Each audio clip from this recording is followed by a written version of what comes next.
KSOI의 11월 정례조사 결과가 발표되었는데요. 대통령의 국정수행 평가에서 지지율 80.9%가 나왔습니다. 네. 이런 결과 나온 이유는 무엇이고 어떻게 분석을 하고 계세요? 어쨌든 지금 저희가 이제 11일 조사가 되었는데요. 그때 이제 그 해외 순방 그리고 트럼프 방한 이런 것들이 한창 고조되던 시점이어서 긍정적 평가가 많이 나왔는데 저희 생각에 이제 조금 다른 트렌드에 비해 다른 회사 조사에 비해서는 조금 숫자가 높다는 그런 좀 저희 내부적인 또 진단도 있어서 이제 이런 거에 대해서 조금 더 고민을 하고 그런 이렇게 높게 나오는 이유가 뭔지 좀 분석을 해볼 생각이고요. 근데 네. 한 가지는 이제 그 요새 이제 너도 나도 다 문재인 대통령에 대해서 긍정 평가를 하니까 동조화 현상이 좀 있는 거 아닌가. 저희는 이제 전화 여론조사라거든요. 네네. 그래서 면접원이 물어보다 보니까 대놓고 내가 잘 못한다라고 말하기가 어려운 점이 있을 수도 있어요. 들이대는 거 아니에요? 문재인 대통령 잘하잖아요. 그래요, 안 그래요? 막 이렇게 하는 건 아니죠? 그래서 좀 높은 거 아닌가 그런데 어쨌든 좋은 시기에 조사가 됐기 때문에 잘 나온 거 아닐까 그렇게 생각하고 있습니다. 근데 이인용 소장님께서 지난 방송 때도 네네. 다음 여론조사에 문재인 대통령의 외교적인 성과 또 트럼프 정상회담, 시진핑 정상회담 이후에 3% 정도 여론이 상승할 거라는 예측은 하셨어요. 네네. 그 외에 주목해야 할 조사 결과가 있다면 좀 소개 좀 해줄 수 있나요? 제가 좀 나온 거 보니까 데일리안하고 RN서치 조사가 조금 주목할 만한 조사인데요. 네. 여기는 이제 그 데일리안이 조금 보수 성향의 언론 매체예요. 근데 이제 대통령 지지도가 지난 13, 14일 날 조사했는데 성인 남녀 913명을 대상으로 무사원 RDD 100%로 조사를 했는데요. 네. 예, 64.5%가 그 긍정 평가를 내려주셨어요. 그래서 다 저희 조사와 비교하면은 굉장히 차이가 많이 나는 그런 조사 결과가 나왔습니다. 아, 그러셨군요. 예. 그리고 요 조사에 같은 또 다른 문항이 있었는데 그 자유한국당 홍준표 대표 업무 수행에 대한 긍정 평가가 21.6%가 나왔어요. 아, 그렇게 많이 나왔어요? 예, 그래서 이게 개인에 대한 지지도로 지금 답변이 된 거 아닌가. 정당 지지도가 아니고. 그래서 보수층이 역시 결집하는 흐름으로 가고 있지는 않은가. 그런 걸 좀 볼 수 있는 그러면 지금 홍준표 대표와 자유한국당 당 지지율과 누가 더 대표 지지율이 훨씬 높은 거죠. 그러니까 제가 그래서 이거를 좀 보면서 이제 지금 ARS 조사다 보니까 ARS 아무래도 이제 잘 못한다라는 거나 그런 걸 잘 표현하기가 쉽잖아요. 이게 아마 이제 그 대구 경북 쪽에 경로당을 중심으로 여론조사를 돌렸을 가능성이 높아요. 농담입니다. 이게 그 데일리안이라는 매체랑 같이 하게 되면 보수 성향. 그러니까 데일리안이 이제 그렇게 좀 방향을 잡지 않았을까라는 또 한 번의 농담이고요. 네. 우리 민주당에서는 지난 여름에서부터 지방선거 기획단이 발족돼서 여러 준비에 착수한 상태거든요. 혹시 이은영 소장님, 다른 정당에서도 어떤 움직임이 있나요? 다른 정당도 지금 지방선거 기획단 다 가동을 하고 있고요. 이제 스타트는 민주당이 제일 빨랐는데 지금 현재는 국민의당이 지금 지역구 정비도 다 한 상태고 경선 룰 정비까지 완료를 해서 국민의당이요? 예. 사람이 없는데 거기? 근데 어쨌든 제가 보기에는 통합 관련해서 내부 분열이 있으니까 빨리 선거 체계로 넘어가겠다, 성내 평화를 만들겠다 이런 의미가 있는 것 같고요. 두 번째는 이제 말씀하신 것처럼 후보자들이 좀 동요가 있으니까 일단 빨리 선거 체제로 들어가서 가지 못하게 묶어두겠다 이런 의미가 그러니까 관심을 다른 데로 돌리는 거구나. 그렇죠. 당내 문제를 이제 선거 국면으로 만들어가는. 빨리 만들어서. 한두 번 속아봐. 그리고 지금 민주당 같은 경우는 되게 체계적으로 지금 준비를 하고 있거든요. 그래서 민주당 같은 경우는 이제 핵심이 공천이잖아요. 선거와 관련해서. 근데 지난번 이제 혁신위 때부터 공천관리위원회나 전략공천위원회, 인재영입위원회, 그리고 선출직 공직자 평가위원회 등 이렇게 제도를 좀 많이 여러 개를 만들어놨어요. 그래서 공천권을 좀 분화시켜놓고 그리고 이제 위원들을 다 외부 인사로 구성해서 객관성과 공정성을 좀 담보하려고 많이 노력을 하고 계신 것 같습니다. 굉장히 잘하고 있네요. 네. 이윤용 소장님이 여론조사 기관의 소장님이라서 굉장히 객관적일 줄 알았더니 굉장히 주관적인 분이구나. 편파방송에 너무 좋아요. 네. 우리 더불어민주당 지방선거 후보들은 다 이인용 소장님에게 여론조사 의뢰해 주시고요. 강원도로 한번 방문해 주시죠. 자유한국당 홍준표 대표가 자신과 원수지간이라도 이길 사람으로 공천하겠다는 의지를 밝혔는데요. 이건 어떤 의미를 담고 있는 발언인가요? 이건 아무래도 이제 절박감을 표현한 건데요. 네. 근데 그런 걸로 보면은 또 유승민 대표를 만나주셔야 되거든요. 네네. 근데 만나주지를 않고 계시기 때문에 좀 의심스럽고, 사실은 근데 그 홍준표 대표가 그 시작할 때부터 내년 지방선거는 전략공천 하겠다고 이렇게 아주 공언을 하셨거든요. 전략공천? 네. 예. 공천권을 자기가 다 쓰겠다? 근데 그렇게 지금 받아들여지고 있어서 이런 말을 또 조금 약간 바꿔서 하시는 것 같아요. 그래서 이제 네. 그 사천이라는 비난을 받을 수가 있기 때문에 네. 이제 정당 지지도보다 높은 사람으로 하겠다. 뭐 원수지간인 사람도 내가 이길 가능성만 있으면 공천하겠다. 이렇게 좀 말을 바꾸시는 것 같습니다. 저 서울시장 같은 경우는 이제 홍준표 대표랑은 원수까지는 아니래도 그렇게 된다면 황교안 공천해야겠네. 네. 근데 왜 황교안에 대해서 이렇게 저평가하는지 모르겠어요. 네. 그분이 아무래도 공직자였잖아요. 네. 공직자분이 선거 현장에 와서 네. 이렇게 활동하는 게 쉽지는 않아요. 친박이라고 보는 거예요. 아니, 친박, 제가 볼 때는 친박? 같은 검찰끼리, 같은 검찰 관계였거든. 아, 예. 그래서 이 검찰 내부에서 좀. 알력 같은 게 네, 있나요? 좀, 라인이 달랐던 것 같아. 예. 따지면 이제 홍준표 지사가 선배잖아요. 그렇죠. 근데 총리 때 홍준표를 좀 우습게 알았나 보지 뭐. 네. 그랬을 수 있어요. 왜냐면 검찰들이 다는 안 그렇지만 몇 명이 굉장히 좀 이렇게 잘 삐진대요. 감정적이고. 근데 두 분이 약간 좀 비슷한 좀 심리적인 약간 감정적인 게 좀 네, 좀 있는 것 같아요. 네. 국민의당은 어떤 움직임이 있나요? 이거 중진 착출론이 제기되고 있던데요. 중진 차출론이 이게 원래는 박지원 전 대표가 네. 본인 전남지사 출마를 이야기하면서 이제 당내 뭐 정동영, 천정배, 손학규 전 지사 등 중진들 다 나가야 된다고 그분들이 다 나온다고요? 얘기를 하셨던 거거든요. 그분들 평균 연령이 어떻게 되시죠, 혹시?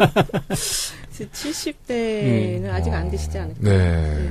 근데 이제 안철수 대표도 당에서 결정하면은 어디든 나가겠다라는 말을 해서 일단은 이게 이제 한동안 조금 이슈화가 됐는데 지금은 현재 이게 통합론으로 당이 네. 분열 직전에 있기 때문에 이거부터 일단 수습하는 게 좀 필요해 보일 것 같습니다. 네.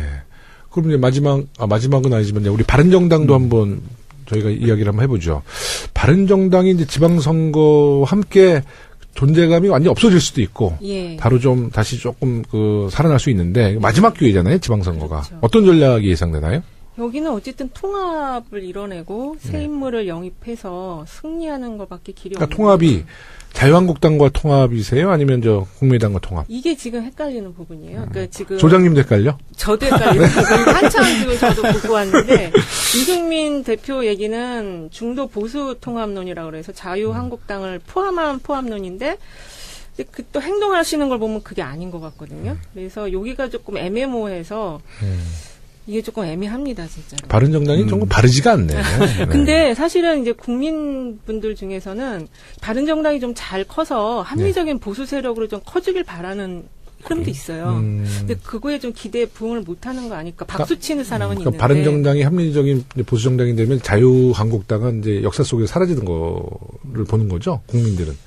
그렇게 될 수도 있는데 네네. 이제 그 지지층이 네. 이제 조금 젊은 층도 있을 거 아니에요. 그 안에서 젊은 층의 그분들이 보수? 좀 이쪽으로 좀 지지를 하는 쪽으로 이렇게 유도를 하는 방향으로 가면 네. 좋지 않을까 그렇게 보고 있습니다. 혹시 그 여론조사 중에 바른정당이 자유한국당과 통합 아니면 예. 국민의당과 통합 예. 뭐 이런 여론조사 결과가 있었나요? 일단은 통합 자체에 대해서는 네. 좀 다 반대하는 의견이 많아요. 아, 그래요? 50 절반 넘게 반대 의견이 많아서 어느 당하고 하느냐가 그렇게 중요한 것 같지는 않습니다. 네. 국민의당과 바른정당 통합에 대해서 소속 의원들을 대상으로 설문조사는 했죠. 그 예, 결과 예. 혹시 아세요? 그게 그 언론사가 네. 지난 14, 15일 날 그 양당 의원 대상으로 설문조사를 했는데요. 네. 국민의당 의원들은 정책연대에 대해서는 이제 총 36명 중에서 23명이 찬성을 했고, 그리고 선거연대는 좀 또 줄어들어요. 네. 그리고 그 당 통합에 대해서는 찬성이 5명밖에 안 되거든요. 아, 당대당 통합은? 예, 그러니까 당대당 통합에 대해서는 소속 의원들이 지금 반대를 많이 하는 상황이고, 네. 바른정당 의원님들 같은 경우는 총 11명인데, 네. 어느 경우든 다 통합에 지금 찬성하는 의견의 흐름을 보이고 있습니다. 아, 11명의 바른정당 의원은 국민의당과 통합을 전원 다 찬성하고 있어요. 지금 통합에 반대하는 의원은 한 명뿐인 걸로 나오니까 대체적으로 뭐 선거연합이든 정책연대든 통합이든 다 모든 걸 열어놓고 이거를 네. 좀 추진하고 싶다 이런 의견이신 것 같아요. 의외네. 왜냐면 국민의당은 이제 주로 호남을 기반으로 하니까 이제 예. 바른정당과 통합을 하게 되면 역시 바른정당이 자유한국당의 이중대라는 인식이 강하잖아요. 네. 그러면 이제 그 호남에서는 그런 당과는 통합할 수 있는 어떤 이 시민들의 정서가 아니거든요. 근데 저는, 그래서 당 통합에 국민의당이 한 5명 정도 찬성하는 것은 저는 예상을 했는데, 바른정당이 국민의당을 굉장히 좋아하고 있군요. 짝사랑하고 있군요. 네. 네. 그래서 그 전제를 그때 유승민 대표가 네. 햇볕 정책에 대한 걸 수정을 하라고 말한 게 아마 다 그런 이유가 있는 거 아닐까 생각이 들거든요. 그러니까 어떤 호남색을 탈피를 한다라는 전제 하에서 우리가 모든 것들 다 한번 열어놓고 검토해보겠다. 이런 취지는 아닐까. 여기 이제 그 내용은 안 나왔지만 바른정당 의원들은 좀 그런 생각이신 것 같습니다. 네. 우리 뭔가 절박하고. 네, 굉장히 절박하시죠. 우리 강원도 이야기 좀 해보겠습니다. 네. 강원도가 이제 지난 지방선거 때 그 결과가 썩 좋지 않았어요. 그렇죠? 많이 안 좋았어요. 네, 많이 안 좋았고. 총선도 지금 강원도에 송기훈 의원님 8개 중에서 하나. 지역구 한 번. 예. 그러니까 전체 2분의 국회의원이 있는 건가요? 저는 이제 비례를 왔으니까 국회의원, 둘입니다. 예.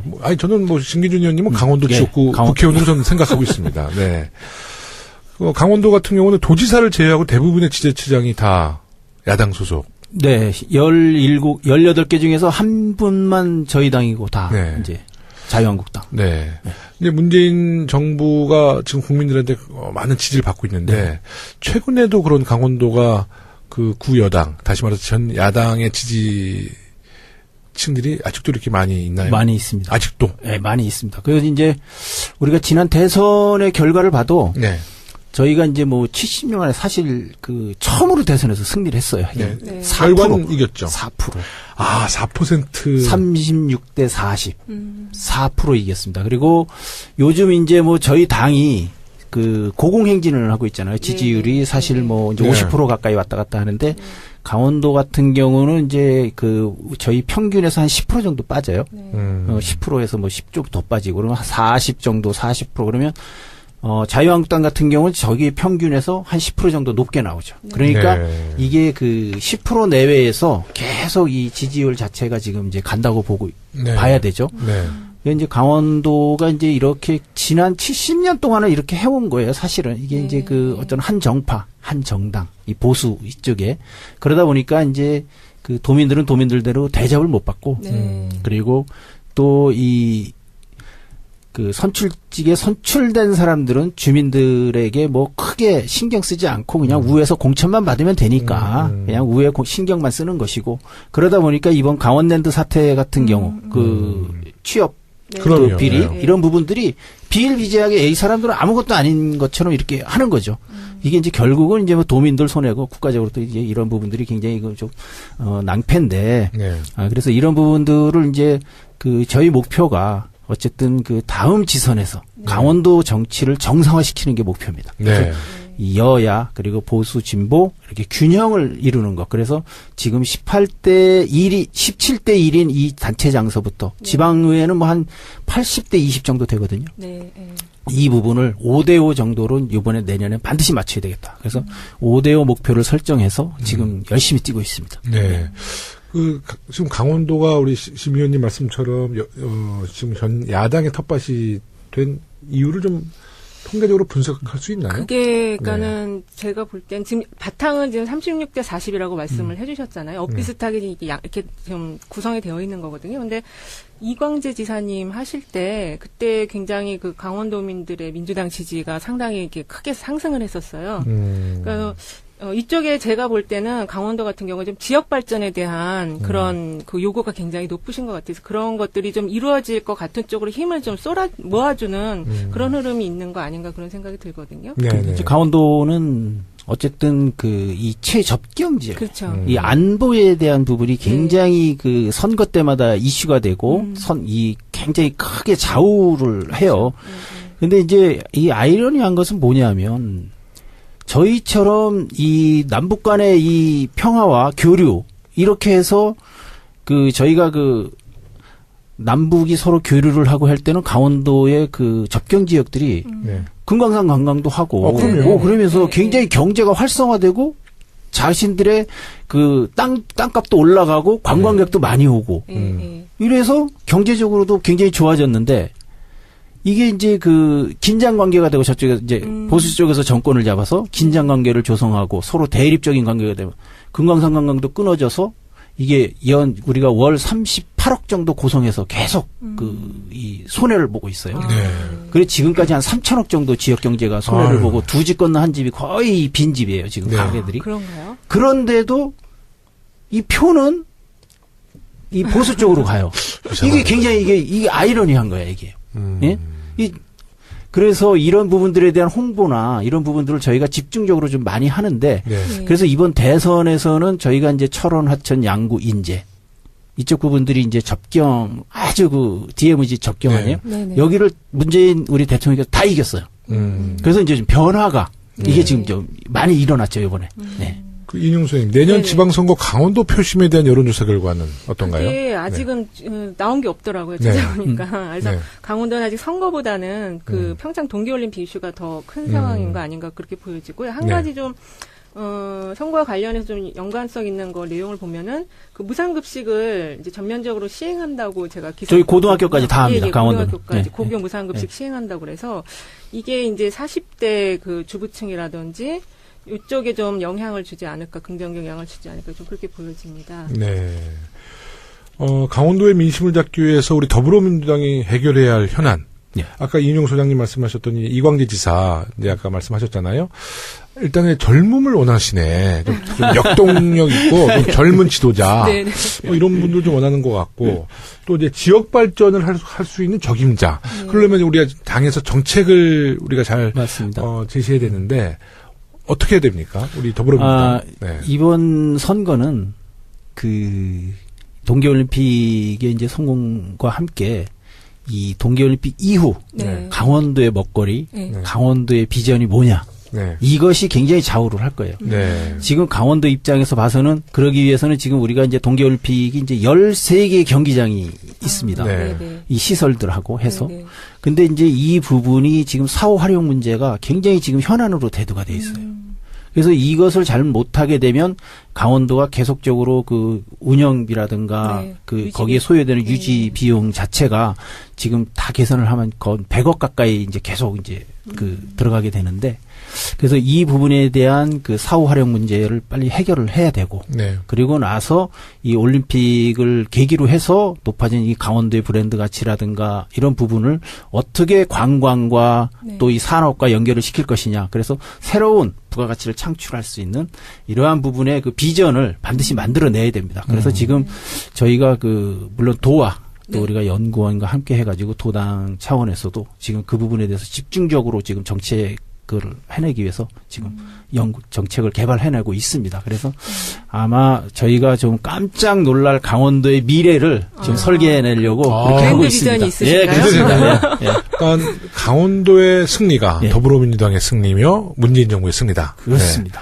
예. 아, 맞습니다. 예, 정말 든든합니다. 근데 이런 경우에는 네. 인구 유입책을 많이 펴더라고요. 그러니까 지역이 조금 발전이 더디다고 할 때는 인구 유입책들을 많이 펴서 사람을 오게 많이 하던데 우리나라도 그런 강원도는 연간 정책을 1억 명, 쓰나요? 예, 예. 1억 명 논산이나 이상이 이런 데서 쓰고 오잖아요. 있어요. 네? 관광객만 1억 명 이상이 아니, 지금 거기서 정착을 오는데 해야 되니까. 정착은 이제 네네. 뭐 그런 부분들도 이제 네. 그 은퇴자 마을 뭐 이런 부분들로 해서 굉장히 그 좋아들 하세요. 그 사실 강원도에 와서 살고 싶어 하시는 분들이 많고. 네. 네. 그래서 이제 그러고 이제 강원도는 이 굴뚝 없는 산업을 해야 이제 젊은 층들도 이제 굴뚝 있는 산업은 절대 못 해요. 강원도는 규제가 너무 심해요. 강원도 전체 면적보다도 넓은 120%가 규제야, 강원도. 네. 이게. 안보와 이런 부분 산업화 과정에서 안보, 굉장히 환경. 예, 굉장히 뭐, 산림, 접경 지역으로 해가지고, 이런 부분들이 다 군사보호 지역 해가지고, 또 상수원보호구역까지. 네. 그래서, 웰빙 2증, 지역이네요. 3증 다 규제입니다. 그래서 네. 규제를 좀 내면서, 이 굴뚝 없는 산업들, 이런 것들을 이제 좀 유치를 해서, 네. 젊은 층도 좀 유입을 하고 해야죠. 네. 그 여론조사 전문가로서 우리 네. 강원도의 민주당이 승리할 수 위해서 필요한 것이 있다면 좀 조언 좀 부탁드리겠습니다. 인물을 키우는 게 제일 중요한 것 네. 같아요. 아까 지금 금방 의원님 말씀하신 것처럼 젊은 피를 지금 원하는데. 심기준 예. 의원님처럼. 네. 아니, 신기재 의원님도 제가 알기로는 이제, 올해 당에서 생활하셨고, 강원도 일찍, 여기가 험지잖아요. 어떻게 네, 보면. 험지에 네. 일찍 내려가셔서 지역을 닦았는데, 이런 분들을 많이 육성하고 키우는 것이 강원도가 민주당이 승리하기 위한 어떤 좋은 내용이 아닐까 싶습니다. 네. 우리 이제 도당위원장님이시니까 이제 강원도에 아까 통계 나왔잖아요. 젊은 사람을 좋아한대잖아요. 네. 그러니까 우리 청년부터 여성. 그래서 정말 새로운 장수들 잘 키우셔서 내년 지방선거에 강원도에 승전보를 네, 기대하겠습니다. 현재 우리 더불어민주당도 지방선거 공천과 관련해서 이제 중앙당의 권한과 지역 시도당의 권한을 둘러싸고 이제 이런저런 이제 논의가 있는 거로 알고 있는데요. 이에 대해서 어떻게 생각하세요? 아무래도 이제 뭐 지금 이제 그 지방선거 기획단에서 그 부분에 대해서 이제 공천과 관련해서 그 지금 이제 안들을 만들고 있지 않습니까? 그런데 뭐 어찌됐든 저희가 그 전에도 그랬지만 이 기초단체장서부터 지방의원까지는 이제 시도당에서 이제 그 공천을 했고 그리고 이제 광역단체장은 중앙당에서 이렇게 공천을 했는데 뭐 이번에도 크게 바뀌지는 않을 것 같아요. 그 부분은. 근데 이제 최후적으로 뭐 그 최고위원회나 이런 데서 최종 도장을 찍어야 되는 부분은 있기 때문에 공천장에 도장을 찍는 건 어차피 대표가 찍는 거기 때문에 그 부당하게 됐다는 거에 대해서는 뭐 중앙당에서 관여할 수 있는 부분이 있기 때문에 지금 그것을 가지고 시도당에서 지금 그 기초단체장서부터 지방의원까지 이렇게 그 공천하는 부분을 뭐 중앙당에서 뭐 저거 한다는 것은 좀 안 되는 거고, 어쨌든 전략공천이라는 부분이 이제 그전에 30% 정도가 있었잖아요. 근데 지금 이제 이게 지금 어떻게 될지 모르는데. 아직까지 당원 단계 전략공천이 남아있을 거예요. 그거는 아마 조금 활용은 아마 중앙당에서 해야 될 거라고 봅니다. 전체 다 풀어놓을 수는 없는 것 같고. 그거 한 10% 정도 하는 걸로 지금 알려져 있어서 조금 논란이 되고 있는데요. 근데 어쨌든 지금 상당히 많은 부분을 위임을 했거든요, 시도당에 위임을 한 상황이고, 그리고 지금 이게 여당이 됐을 때는 비대위 체제가 구성되기가 힘들어요. 그래서 이 제도화된 걸로 운영이 될 수밖에 없거든요. 그래서 조금 이런저런 논의가 있고, 또 이제 뭐 당대표라든지 중앙당에서 공천권을 행사할 거 아니냐는 의구심 같은 걸 많이 갖고 계시긴 하지만, 그래도 제도화가 잘 돼 있기 때문에 크게 걱정하진 않으셔도 되고, 이런 논의 자체가 굉장히 오히려 당을 더 활력을 불어넣을 수 있다, 이렇게 볼 수 있을 것 같아요.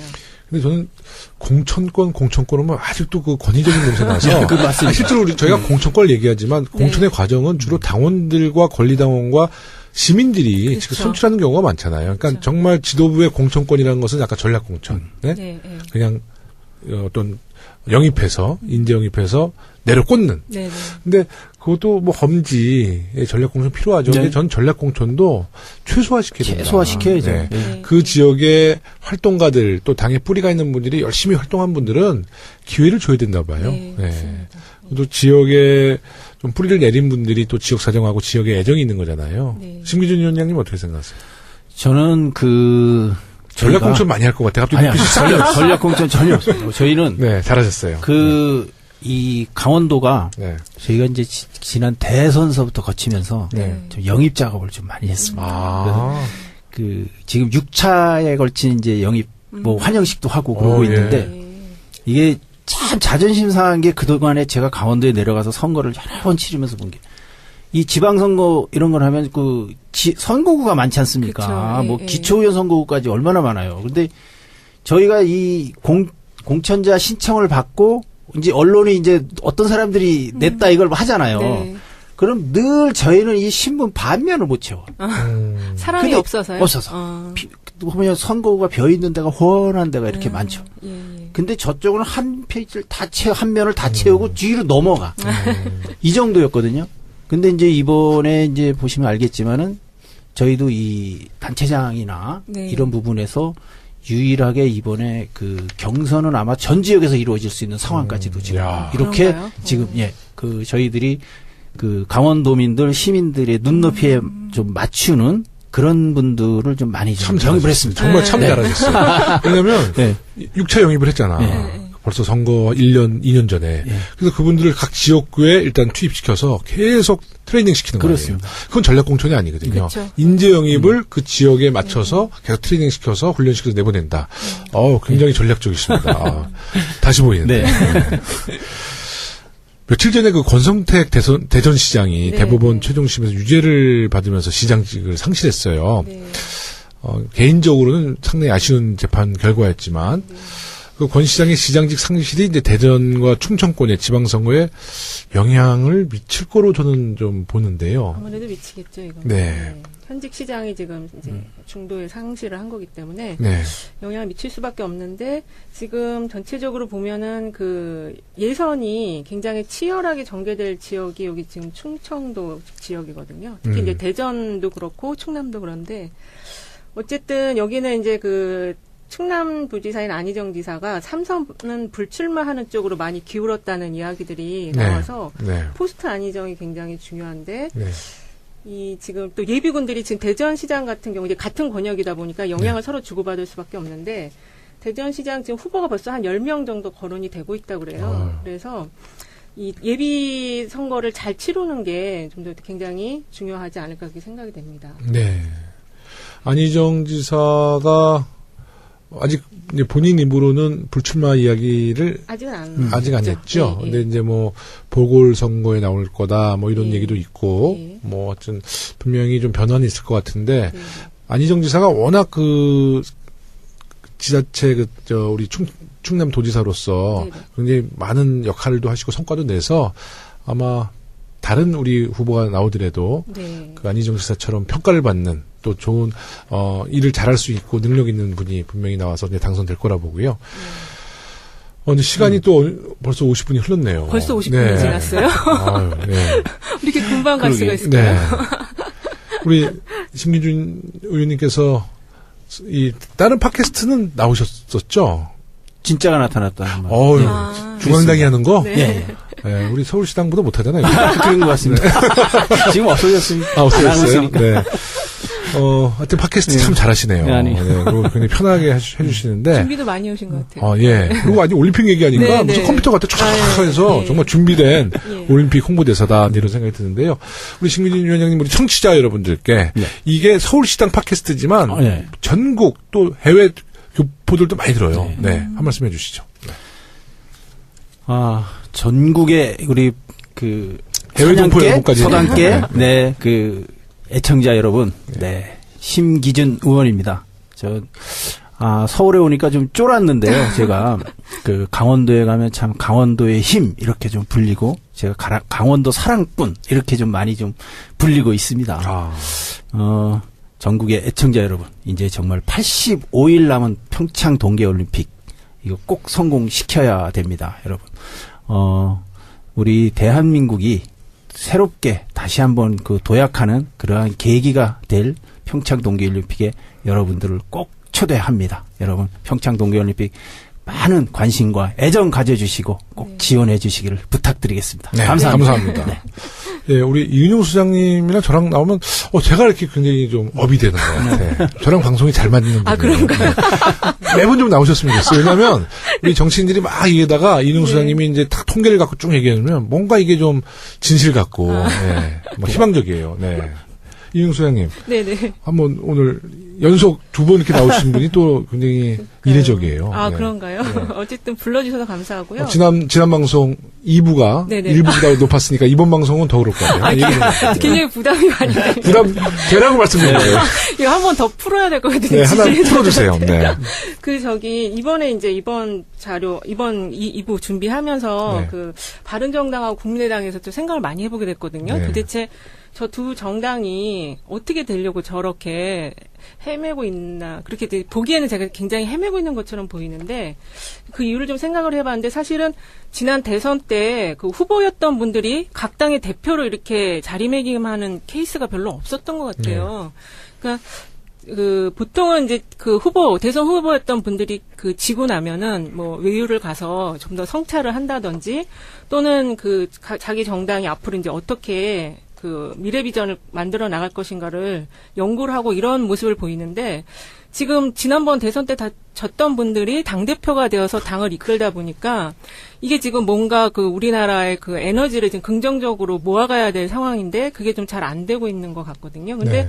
또 많은 국민들은 다당제를 또 원하는 흐름도 있으신 것 같아요. 네, 그래서 네. 이 두 당이 정말로 좀 잘 해서 좋은 모습을 보여주면 좋겠다. 완전히 지금 치킨 게임 하는 것 같은 모습이어서 네. 좀 안타까움이 있습니다. 네. 그리고 내년 2월에 있을 강원도 그 평창 동계올림픽 꼭 화이팅 하시고 감사합니다. 되길 바라고요.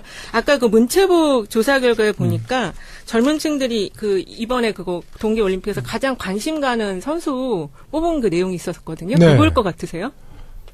가장 관심 가는 네네네. 선수요? 관심 가는 선수. 아, 선수? 네네. 선수? 네. 그냥 진기준 할 뻔했어요. 네, 선수. 네. 네, 누굴 꼽았죠? 이상화 선수를 꼽더라고요. 이상화. 예, 그래서 스피드 스케이팅. 예, 김연아 그 선수가 지금 이제 여러 가지 맹활약을 하고 있는데 예. 이상화 선수도 많이 관심을 갖고 있으니까 네. 눈여겨 보시면 예. 도움이 많이 되실 것 같습니다. 네, 고맙습니다. 네. 평창올림픽 이제 85일 남았다고요? 네네. 네. 지금 아마 경기 티켓 판매가 좀 저조하다 그러니까 많이 우리, 저조합니다. 네, 우리 국민 여러분들 그냥 묻지도 말고 따지도 말고 그냥 인기 종목만 사지 마시고 비인기 종목 가족들과 함께 네. 오선도선 좀 봤으면 좋겠고 개막식 어떤 한파가 오더라도 예. 따뜻한 담요, 핫팩, 바람막이 다 제공합니다. 다 제공되고 숙박 시설은 어떤가요? 숙박은 뭐 그전부터 아주 많은 준비가 숙박을 되어 있습니다. 확보를 하고 근데 있습니다. 너무 비싸대요. 네. 이거 혹시 저 정부 측 관계자 들으시면 숙박비 너무 비싸다니까 그런 거 좀 잘 좀 잡아주시고 좋겠고요. 또 그 개막식 때 심기준 의원님 만나면 한 3-4명은 우동도 사주시면 네. 한 3-4명 뭐 제공하겠습니다. 강원도 도민들을 사주면 선거법 위반이니까 네, 기타 지역이라 꼭 말씀해 주시고요. 하여튼 평창올림픽 정말 꼭 성공시켰으면 좋겠고요.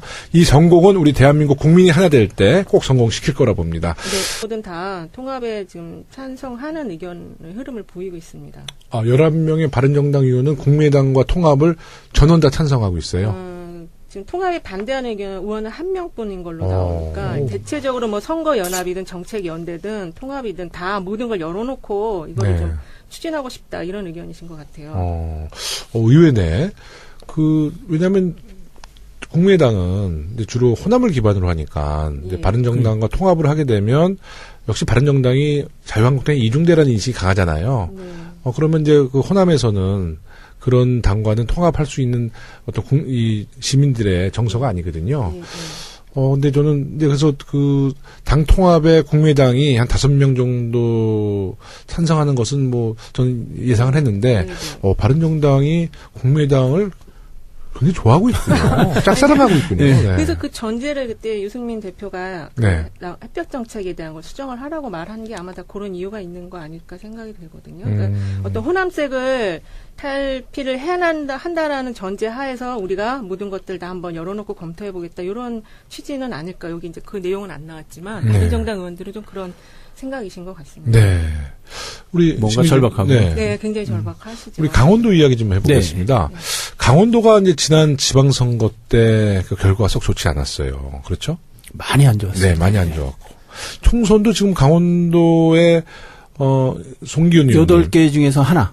지역구 한 번. 예. 그러니까 전체 2분의 국회의원이 있는 건가요? 강원도? 저는 이제 비례로 그래도 왔으니까. 국회의원, 예, 네. 둘입니다. 예. 저는 신기준 의원님은 강원도 예, 지역구 국회의원으로 저는 생각하고 있습니다. 네. 강원도 같은 경우는 도지사를 제외하고 대부분의 지자체장이 다 야당 소속. 네, 18개 중에서 한 분만 저희 당이고 다 네. 이제 자유한국당. 네. 근데 문재인 정부가 지금 국민들한테 많은 지지를 받고 있는데, 네. 최근에도 그런 강원도가 그 구여당, 다시 말해서 전 야당의 지지층들이 아직도 이렇게 많이 있나요? 많이 있습니다. 아직도? 네, 많이 있습니다. 그래서 이제 우리가 지난 대선의 결과를 봐도 네. 저희가 이제 뭐 70년 만에 사실 그 처음으로 대선에서 승리를 했어요. 네. 네. 4%. 결과는 이겼죠. 4%. 4%. 36대 40. 4% 이겼습니다. 그리고 요즘 이제 뭐 저희 당이 그 고공행진을 하고 있잖아요. 지지율이 사실 뭐 이제 네. 50% 가까이 왔다 갔다 하는데 강원도 같은 경우는 이제 그 저희 평균에서 한 10% 정도 빠져요. 10%에서 뭐 10쪽 더 빠지고 그러면 한 40 정도 40% 그러면 자유한국당 같은 경우는 저기 평균에서 한 10% 정도 높게 나오죠. 그러니까 네. 이게 그 10% 내외에서 계속 이 지지율 자체가 지금 이제 간다고 보고 네. 봐야 되죠. 네.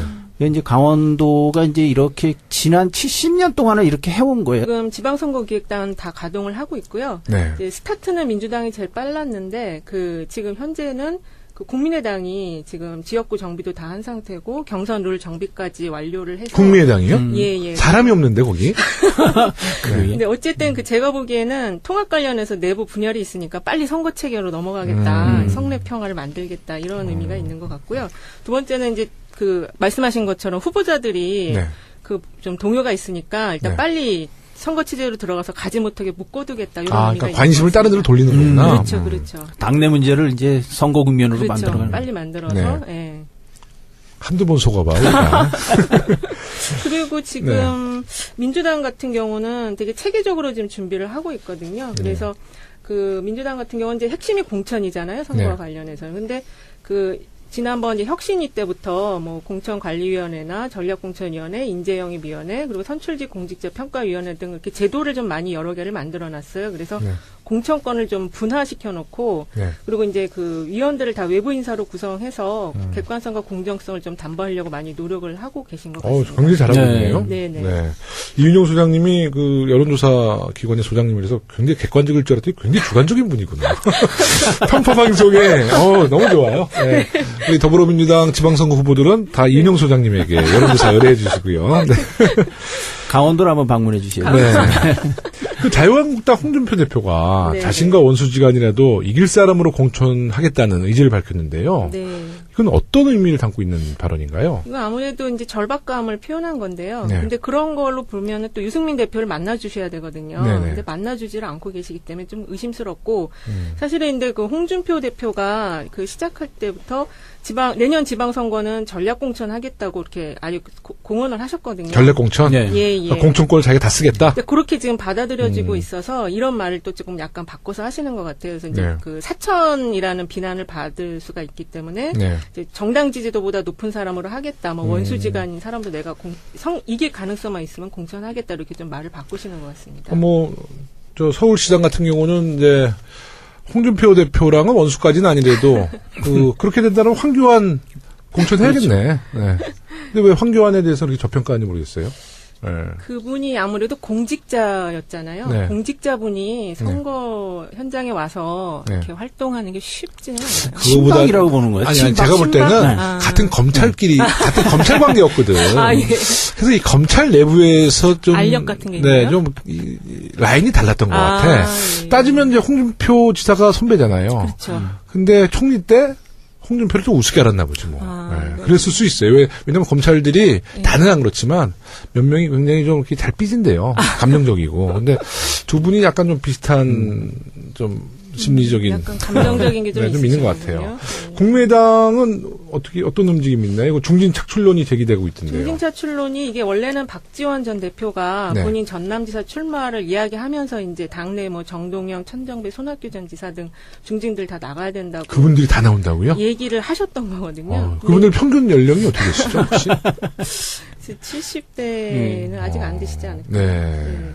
근데 이제 안철수 대표도 당에서 결정하면은 어디든 나가겠다라는 말을 해서 일단은 이게 이제 한동안 조금 이슈화가 됐는데 지금은 현재 이게 통합론으로 당이 네. 분열 직전에 있기 때문에 이거부터 일단 수습하는 게 좀 필요해 보일 것 같습니다. 네.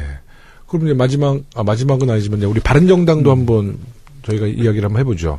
바른정당이 이제 지방선거와 함께 존재감이 완전히 없어질 수도 있고, 예. 바로 좀 다시 조금 살아날 수 있는데 마지막 기회잖아요, 지방선거가. 그렇죠. 어떤 전략이 예상되나요?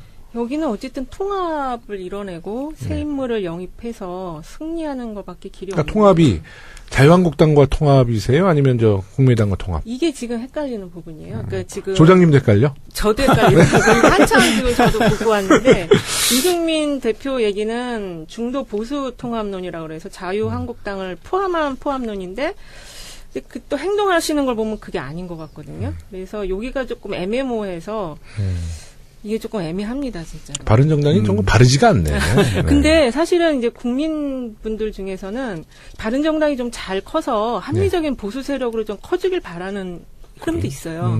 근데 그거에 좀 기대에 부응을 못하는 거 아닐까. 박수 치는 사람은 있는데. 바른정당이 합리적인 보수정당이 되면 자유한국당은 이제 역사 속에 사라지는 거를 보는 거죠, 국민들은. 그렇게 될 수도 있는데 네네. 이제 그 지지층이 네. 이제 조금 젊은 층도 있을 거 아니에요. 그 안에서. 젊은 층의 그분들이 보수? 좀 이쪽으로 좀 지지를 하는 쪽으로 이렇게 유도를 하는 방향으로 가면 네. 좋지 않을까 그렇게 보고 있습니다. 혹시 그 여론조사 중에 바른정당이 자유한국당과 통합 아니면 예. 국민의당과 통합 예. 뭐 이런 여론조사 결과가 있었나요? 일단은 통합 자체에 대해서는 네. 좀 다 반대하는 의견이 많아요. 아, 그래요? 50 절반 넘게 반대 의견이 많아서 어느 당하고 하느냐가 그렇게 중요한 것 같지는 않습니다. 네. 국민의당과 바른정당 통합에 대해서 소속 의원들을 대상으로 설문조사는 했죠. 그 예, 결과 예. 혹시 아세요? 그게 그 언론사가 네. 지난 14, 15일 날 그 양당 의원 대상으로 설문조사를 했는데요. 네.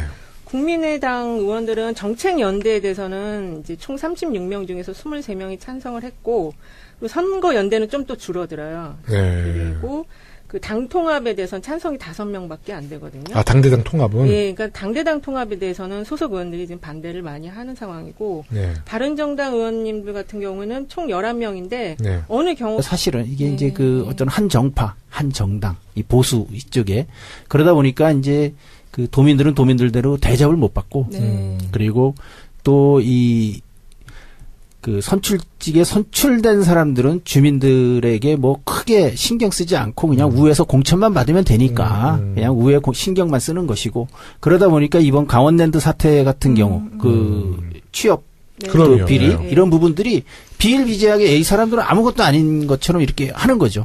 이게 이제 결국은 이제 뭐 도민들 손해고 국가적으로 또 이제 이런 부분들이 굉장히 좀 낭패인데 네.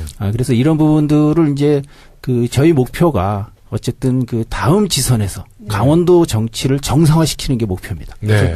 이 여야 그리고 보수 진보 이렇게 균형을 이루는 것. 그래서 지금 17대 1인 이 단체 장소부터 지방의회는 뭐 한 80대 20 정도 되거든요. 네, 네. 이 부분을 5대5 정도로 이번에 내년에 반드시 맞춰야 되겠다. 그래서 5대5 목표를 설정해서 지금 열심히 뛰고 있습니다. 네.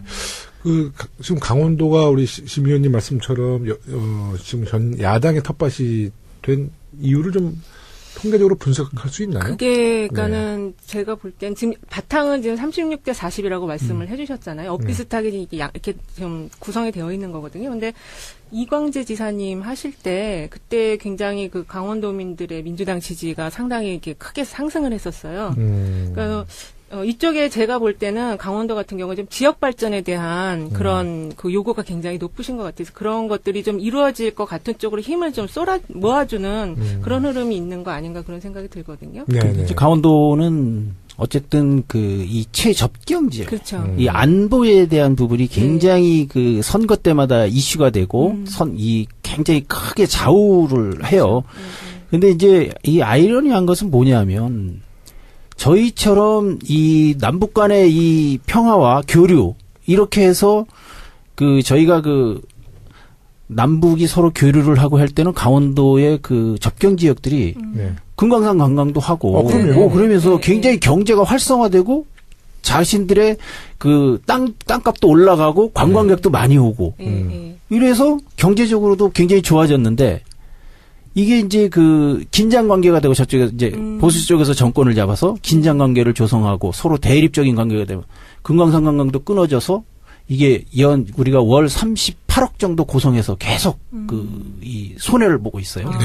그래 지금까지 한 3천억 정도 지역 경제가 손해를 보고 두 집 건너 한 집이 거의 빈 집이에요. 지금 가게들이. 그런가요? 그런데도 이 표는 이 보수 쪽으로 가요.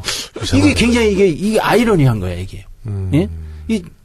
그래서 이런 부분들에 대한 홍보나 이런 부분들을 KSOI의 11월 정례조사 결과가 발표되었는데요. 대통령의 국정수행 평가에서 지지율 80.9%가 나왔습니다. 네. 이런 결과 나온 이유는 무엇이고 어떻게 분석을 하고 계세요? 어쨌든 지금 저희가 이제 11일 조사가 되었는데요. 그때 이제 그 해외 순방 그리고 트럼프 방한 이런 것들이 한창 고조되던 시점이어서 긍정적 평가가 많이 나왔는데 저희 생각에 이제 조금 다른 트렌드에 비해 다른 회사 조사에 비해서는 조금 숫자가 높다는 그런 좀 저희 내부적인 또 진단도 있어서 이제 이런 거에 대해서 조금 더 고민을 하고 그런 이렇게 높게 나오는 이유가 뭔지 좀 분석을 해볼 생각이고요. 근데 네.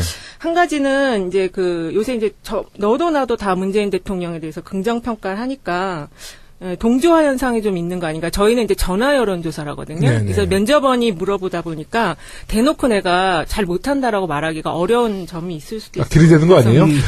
문재인 대통령 잘하잖아요. 그래요, 안 그래요? 막 이렇게 하는 건 아니죠? 그래서 좀 높은 거 아닌가 그런데 어쨌든 좋은 시기에 조사가 됐기 때문에 잘 나온 거 아닐까 그렇게 생각하고 있습니다. 근데 저 이인용 소장님께서 지난 방송 때도 네네. 이제 다음 여론조사에 이제 문재인 네네. 대통령의 외교적인 성과 또 트럼프 정상회담, 시진핑 네네. 정상회담 이후에 3% 정도 예. 여론이 상승할 거라는 예측은 하셨어요. 예. 네네. 그 외에 주목해야 할 조사 결과가 있다면 좀 소개 좀 해줄 수 있나요? 제가 좀 나온 거 보니까 데일리안하고 아랜서치 조사가 조금 주목할 만한 조사인데요. 네. 여기는 이제 데일리안이 조금 보수 성향의 언론 네. 매체예요. 근데 이제 대통령 지지도가 지난 13, 14일 날 조사했는데 성인 남녀 913명을 대상으로 무사원 RDD 100%로 조사를 했는데요. 네. 예, 64.5%가 긍정 평가를 내려주셨어요. 그래서 네. 다 저희 조사와 비교하면은 굉장히 차이가 많이 나는 그런 조사 결과가 나왔습니다. 아, 그러셨군요. 예, 예. 그리고 요 조사에 같은 또 다른 문항이 있었는데 네. 자유한국당 홍준표 대표 업무 수행에 대한 긍정 평가가 아유. 21.6%가 나왔어요. 아, 그렇게 많이 나왔어요? 예, 그래서 이게 개인에 대한 지지도로 지금 답변이 된 거 아닌가. 정당 지지도가 아니고. 네. 그래서 보수층이 역시 결집하는 흐름으로 가고 있지는 않은가 그런 걸 좀 볼 수 있는 그러면 지금 자료였습니다. 홍준표 대표와 자유한국당 당 지지율과 네네. 누가 더 대표 지지율이 훨씬 높은 거죠. 지금.